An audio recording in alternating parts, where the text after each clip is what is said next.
तो कार्बोहाइड्रेट जो है वो भोजन को ऊर्जा देने वाला भोजन भी कहते हैं, कार्बोहाइड्रेट युक्त। तो कार्बोहाइड्रेट किस किस चीज़ में होता है? गेहूं में होता है, चावल में होता है, बाजरा में होता है, शकरकंदी में होता है, आलू में, गन्ना में, पपीता में, तरबूज में, आम में, मक्का में। इसमें क्या होता है? कार्बोहाइड्रेट। किस किस चीज़ में होता है? चावल, गेहूं, शकरकंदी, आलू, गन्ना, पपीता, तरबूज, आम, मक्का, बाजरा, ये सब क्या है? इस सब में क्या होता है? कार्बोहाइड्रेट। अब वसा के कुछ स्रोत, वसा किस किस में होता है? अगर वसा की बात करूं तो वसा एक तो होता है आपका मूंगफली में, जैसे सूरजमुखी का तेल है, सरसों का तेल है, नारियल का तेल है, सोयाबीन का तेल है, तिल है, गिरी है, मूंगफली है, इस सब में वसा होता है। मांस, मछली, अंडा, मक्खन, क्रीम, ये सब वसा होता है इस सब में। तो इस सब को भी शरीर में, इन सब की भी बहुत ज़्यादा ज़रूरत होती है। अब प्रोटीन किन कौन कौन से चीज़ में होता है? प्रोटीन, प्रोटीन का जो स्रोत है वो ये है चना में। चना में बहुत प्रोटीन होता है, जो चना होता है ना उसमें प्रोटीन होता है।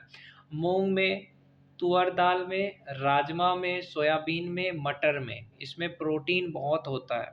मांस, मछली, दूध, पनीर, ये सब क्या है? प्रोटीन के स्रोत है। प्रोटीन ज़्यादा होता है मांस, मछली, दूध सब में। और विटामिन ए किस किस चीज़ में होता है? आम में, पपीता में, गाजर में, ये में विटामिन ए। और विटामिन बी, विटामिन बी का बहुत बार सुने होंगे, बी कॉम्प्लेक्स वगैरह खाते हैं विटामिन बी के लिए।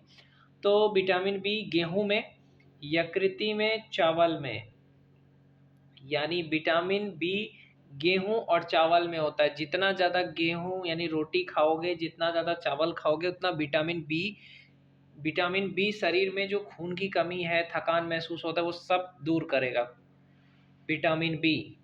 और विटामिन सी क्या क्या है? संतरा, टमाटर, अमरूद, मिर्च, नींबू, आंवला।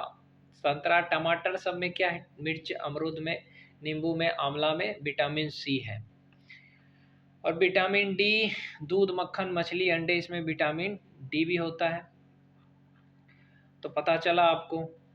अदरक क्या है? अदरक में क्या होता है? हमारा शरीर भी सूर्य के प्रकाश की उपस्थिति से विटामिन डी बनाता है। इन दिनों कोई भी सूर्य के पास में नहीं रह पाता, जिसे लोगों में इसकी कमी हो जाती है। धूप में रहने से भी आपको विटामिन डी मिलता है। सुबह में जब थोड़ा देर भी अगर धूप में रहोगे तो विटामिन डी मिलता है। पालक में, अदरक में आयोडीन होता है। आयरन होता है किस चीज़ में? सेब में। कैल्शियम दूध में भी मिल जाएगा, अंडे में भी मिल जाएगा। तो ये सब स्रोत जो है वो शरीर के लिए है, बहुत अच्छा है।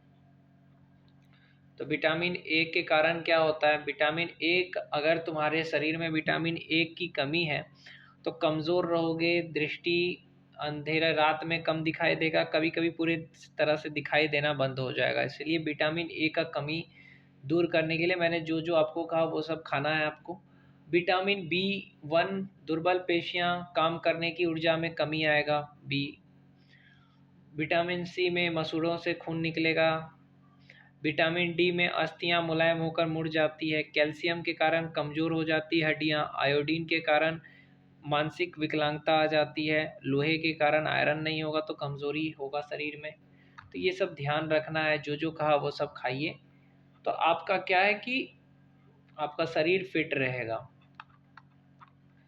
समझे? विटामिन ए, बी, ये सब को ध्यान रखना है आपको। तो विटामिन ए के लिए मैंने जो जो कहा वो सब खाइए। आम, गाजर, पपीता, दूध, मछली का तेल। विटामिन बी में चावल, गेहूँ। विटामिन सी के लिए अमरूद, मिर्च, नींब, आंवला, संतरा, टमाटर। विटामिन डी में सूरज के रोशनी में रहना है, दूध, मक्खन, मछली, अंडे। तो ये सब आपको ध्यान रखना है, तब आपका शरीर क्या रहेगा? फिट रहेगा, समझे? तो शरीर फिट रखने के लिए आपको ये सब चीज़ें खाना चाहिए, समझे? आया समझ में? आया तो लाइक कर दो, शेयर कर दो, चैनल को सब्सक्राइब भी कर लो, समझे?